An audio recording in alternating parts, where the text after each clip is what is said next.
And our best wishes go with you, Susan Caraway. The PA announcement echoed through the school lobby, and we were off to Phoenix. The driver was Mr. McShane, Micah High's faculty representative to the state contest.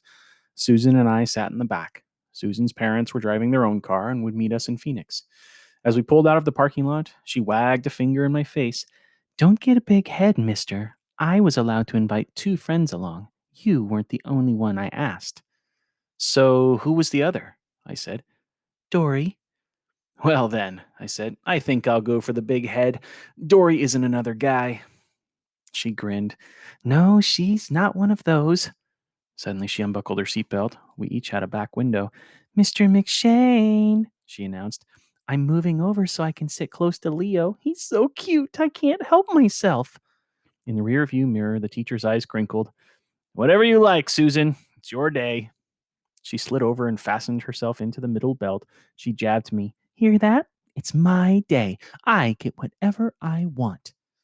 So, I said, what happened when you asked Dory Dilson? She said no. She's mad at me. I could tell. Ever since I became Susan, she thinks I betrayed myself. She just doesn't understand how important it is to be popular. I wasn't sure what to say to that. I was feeling a little uneasy. Fortunately, wondering what to say wasn't much of a problem for me during the 2 hour ride because Susan chattered away like the old Stargirl the whole time.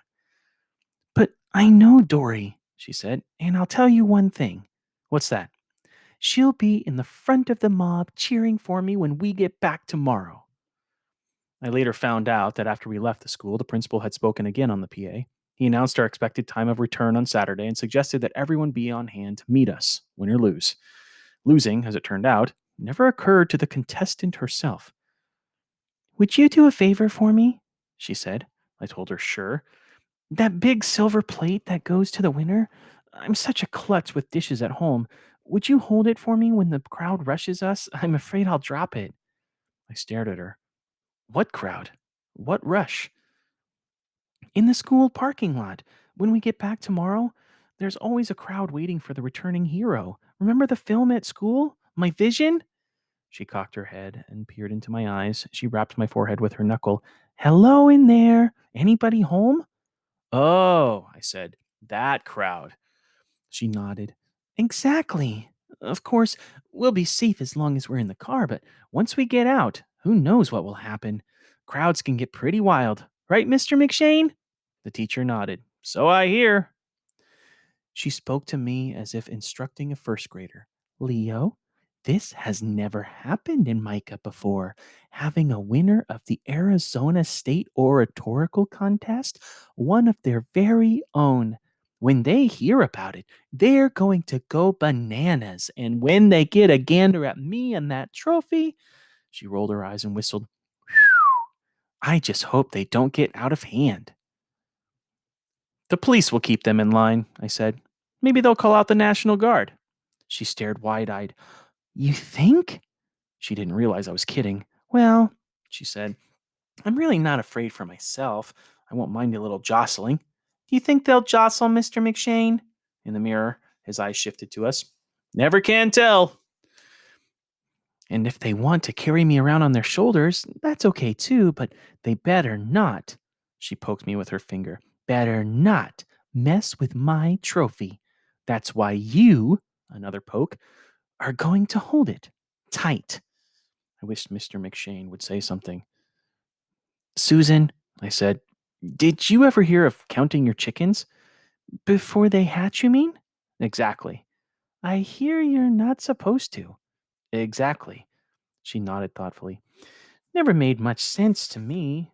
I mean, if you know they're going to hatch, why not count them? Because you can't know, I said. There's no guarantees. I hate to break this to you, but you're not the only person in the contest. Somebody else could win. You could lose. It's possible. She thought about that for a moment, then shook her head. Nope, not possible. So, she threw up her arms and smiled hugely. Why wait to feel great? Celebrate now. That's my motto. She nuzzled into me. What's yours, big boy? Don't count your chickens, I said. She shuddered mockingly. Ooh, You're such a poop. Leo, what's your motto, Mr. McShane? Drive carefully, he said. You may have a winner in the car. That set her off howling. Mr. McShane, I said, you're not helping. Sorry, he lied. I just looked at her. You're going to be in a state contest, I said. Aren't you just a little bit nervous? The smile vanished. Yes, I am. I'm a lot nervous. I just hope things don't get out of hand when we get back to the school. I've never been adored by mobs of people before. I'm not sure how I'm going to react. I hope I don't get a big head. Do you think I'm the big head type, Mr. McShane? I raised my hand. Can I answer that? I I think your head is just fine, said the teacher. She jabbed at me with her elbow. Hear that, Mr. Know-it-all?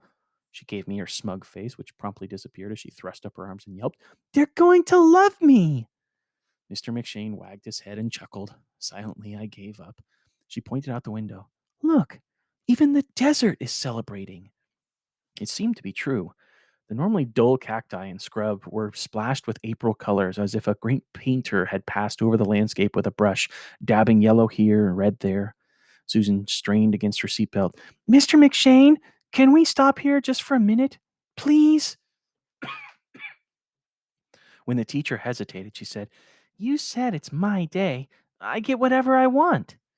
The car coasted to a stop along the gravelly roadside. In a moment, she was out the door and bounding across the desert. She skipped and whirled and cartwheeled among the prickly natives. She bowed to a yucca, waltzed with a saguaro. She plucked a red blossom from a barrel cactus and fixed it in her hair. She practiced her smile and her nod and her wave, one hand, two hand, to the adoring mob at her hero's welcome. She snapped a needle from a cactus and with the slapstick pantomime of a circus clown pretended to pick her teeth with it. Mr. McShane and I were leaning on the car, laughing, when suddenly she stopped, cocked her head, and stared off in another direction. She stayed like that, stone still, for a good 2 minutes, then abruptly turned, came back to the car. Her face was thoughtful. Mr. McShane, she said as the teacher drove off, do you know any extinct birds? Passenger pigeon, he said. That's probably the best known. They say there used to be so many of them, they would darken the sky when they flew over. And the moa. Moa? Huge bird. Like a condor? I said. He chuckled. A condor couldn't come up to its knee. Make an ostrich look small. 12, 13 feet tall. Maybe the biggest bird ever. Couldn't fly. Lived in New Zealand. Died out hundreds of years ago. Killed off by people. Half their size, said Susan. Mr. McShane nodded. I wrote a report about moas in grade school. I thought they were the neatest thing. Susan's eyes were glistening. Did moas have a voice? The teacher thought about it. I don't know. I don't know if anybody knows. Susan looked out the window at the passing desert. I heard a mockingbird back there, and it made me think of something Archie said. Mr. Brubaker? Said Mr. McShane. Yes, he said he believes mockingbirds may do more than imitate other birds. I mean, other living birds. He thinks they may also imitate the sounds of birds that are no longer around. He thinks the sounds of extinct birds are passed down the years from mockingbird to mockingbird. Interesting thought, said Mr. McShane. He says that when a mockingbird sings, for all we know, it's pitching fossils into the air. He says who knows what songs of ancient creatures we may be hearing out there. The words of Archie Brubaker settled over the silence in the car. As if reading my thoughts, Mr. McShane turned off the air conditioner and powered down the windows. Hair blew in a faint, smoky scent of mesquite. After a while, I felt the touch of Susan's hand. Her fingers wove through mine. Mr. McShane, she cooed. We're holding hands in the back seat. Uh-oh, he said. Hormonal teenagers. Don't you think he's cute, Mr. McShane? I never really thought about it, said the teacher. Well, look, she said. She grabbed my face in her hand and pulled it forward. The teacher's eyes considered me briefly in the rearview mirror. You're right. He's adorable. Susan released my blushing face. Told you. Don't you just love him? I wouldn't go that far. A minute later, Mr. McShane, Now I felt something in my ear. I'm putting my finger in his ear.